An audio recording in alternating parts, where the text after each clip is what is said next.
মানুষ যদি আমার সাথে দেখা হলে আমাকে প্রচন্ড বকে। আজকে বলবো না, যেখানে যাই সেখানে ওকে দেখতে পাইলাম, এখানেও তুই বলে এখানেও আমি। এখানেও আমি।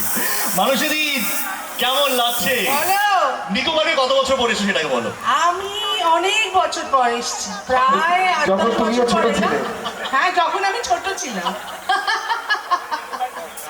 হ্যাঁ, তোমার ঝিলমিল ছিল। তখন নিকোবরের নাম ছিল এই না, তারপর এসেছি। তোরা করে ঝিলমিলে পাঠিয়ে দিচ্ছিস আমাকে। না গো, নিকোবর না হওয়ার পরে এসেছি। আর এই বছরটা দারুণ লাগছে, তার কারণ নিকোবর শীতকাল, নিউ ইয়ার এবং ভানুপ্রিয়া ভূতের হোটেল এক চেনে বাঁধা হয়ে গেছে। শীতকালে যত হই হই করবে, নিকোবরকে যত খেলাধুলো করে ক্লান্ত হয়ে যাবেন, খাওয়া দাওয়া করতে স্ট্রেট চলে আসবেন ভানুপ্রিয়া ভূতের হোটেলে। আমরা ভূতের হোটেল বলে রান্না বান্না খারাপ করিনি, কিন্তু তেল ঝাল মশলা সব একেবারে সুন্দর মাপতে আছে। আসতে হবে, তা নাহলে জানতে পারবেন না। তুমি কি ভূতে ভয় পাও মানুষেরই? হ্যাঁ, ভূতে ভয় পাই। বনি ওখান থেকে মাথা নাড়াচ্ছে। হ্যাঁ হ্যাঁ, ভূতে ভয় পাই, ভূতের মতন ভূত হলে ভয় পাই।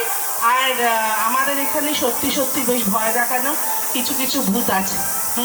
আর সেই ভূতদের যারা বকে তাদের আরো অনেক বেশি ভয় পাই। তার বকে। আর একজন ওদিকে আছে, সে বকার ভান করে, করতে পারে না, কিন্তু বাবা জি কি বকে, ভূতেদেরও বকে।